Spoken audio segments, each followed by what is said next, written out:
موجود تھا، اس کو دریافت کیا گیا، پتا چل گیا ان کو. ٹھیک ہے. ڈاکٹر صاحب آتے ہیں ہم اپنے ایک ایک چیز پر. آپ کی اسپیشلائزیشن ہے ہیئر ٹرانسپلانٹیشن میں، کتنے انداز سے ہوتی ہے، کتنے طریقے سے ہوتی ہے؟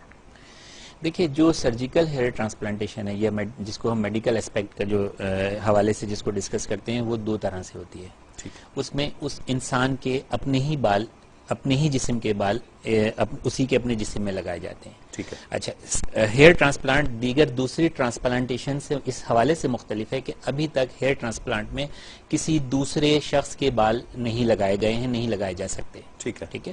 تو ایک جو طریقہ ہے وہ یہ ہے کہ گدی کے پچھلے حصے سے یہاں پر پرماننٹ بال ہوتے ہیں انسان کے. اگر کوئی بھی مرد جب گنجا ہوتا ہے تو وہ سر کے اگلے حصے سے گنجا ہوتا ہے. اس کے یہ گدی والے حصے کے بال اور کان کے اوپر والے حصے کے بال پرماننٹ ہوتے ہیں، یہ لائف ٹائم اس کے برقرار رہتے ہیں.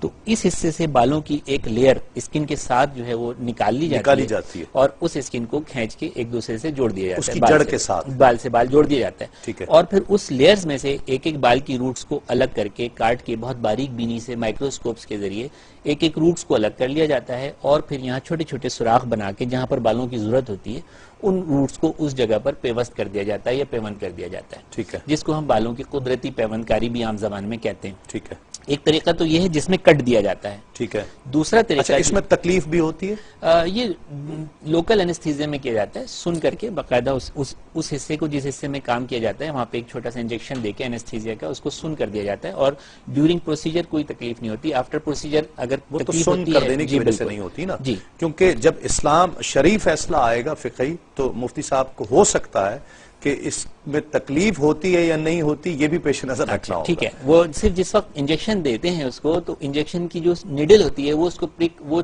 چپتی ہے، پھر اس کے بعد جب دوا اندر چلی جاتی ہے تو وہ اس حصے کو سن کر دیتی ہے، نم کر دیتی ہے. بعد میں پھر تکلیف ہوتی ہے، بعد میں اگر تکلیف ہوتی ہے تو اس کے لیے اینالجیسکس میڈیسنز ہوتی ہیں، درد دور کرنے والی ادویات جو ہیں تو وہ اس کو دی جاتی ہیں. ٹھیک ہے. تو ایک تو طریقہ یہ ہو گیا. دوسرا طریقہ یہ ہوتا ہے کہ سر کے اس حصے سے جہاں پر پکے بال ہوتے ہیں اس حصے کو مونڈ کے بال کاٹ کے کتر کے بغیر کاٹے ایک خاص انسٹرومنٹ ہوتا ہے جو پین کی شکل میں ہوتا ہے اور ایک باریک سی اس کے اندر بورنگ والی نیڈل ہوتی ہے. اس نیڈل کو ڈال کے ایک ایک بال کو جو ہے وہ نکال لیتے ہیں روٹس کے ساتھ. ایک ایک بال کو روٹس کے ساتھ نکالتے چلے جاتے ہیں اور ان بالوں کو یہاں پہ لگاتے چلے جاتے ہیں. ٹھیک ہے. تو اس طریقے سے سارے بال نہیں نکالتے بلکہ 25-30% یا 40% تک بال جو ہیں تو نکال لیتے ہیں. فرض کریں کہ اگر 1 اسکوائر سینٹی میٹر میں 100 بال ہوتے ہیں ایک نارمل انسان کے تو اس 100 میں سے 30 یا 35 یا 25 بال جو ہیں تو وہ نکال لیتے ہیں اور نکال کے ان کو یہاں پر ٹرانسفر کر دیتے ہیں. تو وہ جگہ بھی دوبارہ بالوں سے بھر جاتی ہے اور پھر وہ حصہ جہاں پر اس شخص کے بال نہیں ہوتے کچھ عرصے کے بعد اس حصے پہ بھی. ان دونوں میں فرق کیا ہے؟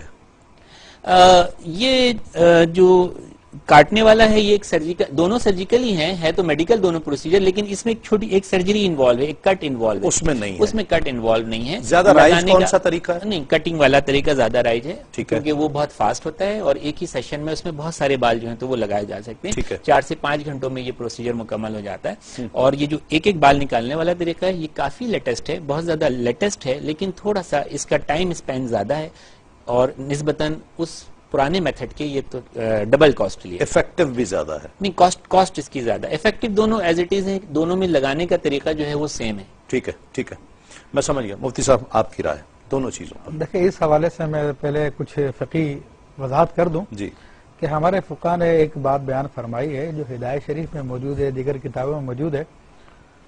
لا یجوز الانتفاع بجز الانسان، کہ انسان کے جز سے انتفاع کرنا جائز نہیں ہے.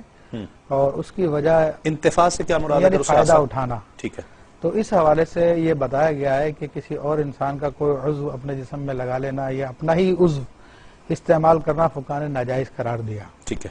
یہ ایک عمومی رائے ہے جو تمام تقریباً چاروں مذاہب میں یہ بات پائی جاتی ہے. ٹھیک ہے. اور کچھ علماء نے اس سے اختلاف بھی کیا، جیسے کہ سیدنا امام دانت ٹوٹنے کے مسئلے میں کسی کا دانت ٹوٹ جائے تو کیا وہ اپنا دانت واپس لگا سکتا ہے؟ تو امام اعظم اور امام محمد رحمۃ اللہ علیہما فرماتے ہیں کہ وہ اپنا دانت کو استعمال نہیں کر سکتا، وہ کسی اور جانور کا دانت لے لے، مصنوعی دانت لے لے تو وہ یوز کر سکتا، لیکن انسان کا دانت نہیں یوز کر سکتا.